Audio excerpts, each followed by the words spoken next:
السلام علیکم ورحمۃ اللہ وبرکاتہ۔ آج کا ہمارا قصہ ہے حضرت آدم علیہ السلام۔ حضرت آدم علیہ السلام کون تھے اور اللہ پاک نے ان کو اس دنیا میں کیوں لایا؟ حضرت آدم علیہ السلام ہم سب کے باپ ہیں۔ اللہ پاک نے انسانوں اور جنوں کو عبادت کے لیے پیدا کیا، اگرچہ وہ عبادت کا محتاج نہیں ہے، وہ تو بے نیاز ہے، البتہ ہم سب اس کے محتاج ہیں۔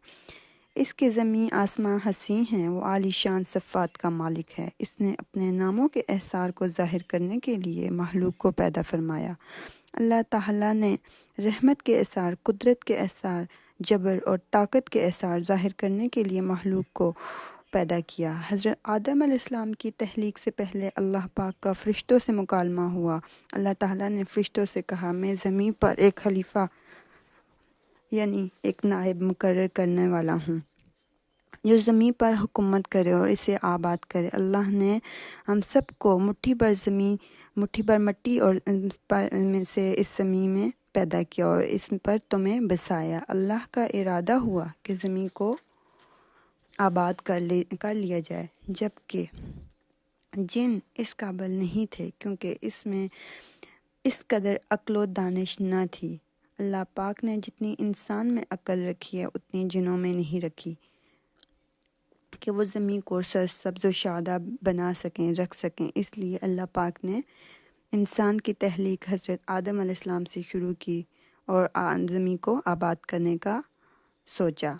علماء کرام جنات کے بارے میں کہتے ہیں کہ جنوں میں سب سے بڑا جن انسان کے 10 سال کے بچے کے برابر عقل رکھتا ہے۔ اس لیے زمین کو آباد کرنے کی صلاحیت سے اللہ پاک نے انسان کو نوازا۔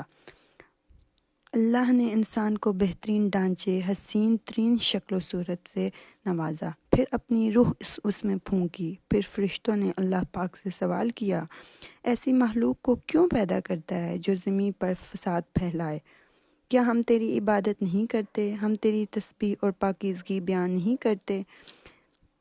اس کے جواب میں اللہ تعالیٰ نے فرمایا، جو میں جانتا ہوں وہ تم نہیں جانتے۔ دراصل فرشتوں نے یہ معلوم کر لیا تھا کہ حضرت آدم علیہ السلام اولاد زمین پر فساد کریں گے۔ انہوں نے یعنی حضرت آدم علیہ السلام کی اولاد اس زمین پر فساد کرے گی۔ انہوں نے یہ بات احتراز کے طور پر نہیں بولی کیونکہ ایسا احتراز گناہ ہے، اللہ پاک کو ناپسند ہے۔ وہ انسان کو پیدا کرنے کی وجہ سے پوچھ رہے تھے۔ وہ یہ جان چکے تھے کہ اللہ تعالیٰ نے اگر انسان کو پیدا کر کے اختیار دیے تو وہ فتنہ و فساد میں مبتلا ہو جائیں گے۔ اب فرشتوں کو یہ لگا کہ اللہ تعالیٰ کی بارگاہ میں ان سے کوئی کوتاہی یا کمی ہو گئی تھی، جو اللہ کو ایک نئی مخلوق یعنی حضرت آدم علیہ السلام کی تخلیق کرنی پڑی، حضرت آدم علیہ السلام کو پیدا کرنا پڑا۔ اس لیے ان کی بات میں یہ تھا کہ ہم تیری حمد و ثنا بیان کرتے ہیں۔ فرشتوں کا اللہ پاک سے یہ کہنا تھا کہ ہم تیری عبادت کرتے ہیں، تیری حمد و ثنا بیان کرتے ہیں۔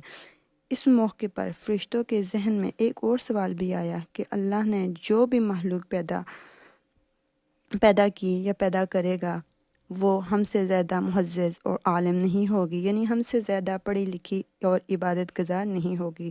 فرشتوں نے جب باقی مخلوق یعنی آسمان، زمین، پہاڑ، درخت وغیرہ سب چیزوں کا اندازہ لگایا تو بولے، یہ سب ہم سے زیادہ مرتبے والے نہیں ہیں، لہٰذا یہ مخلوق بھی جو پیدا ہو رہی ہے یہ بھی ہم سے زیادہ مرتبے والی نہیں ہوگی۔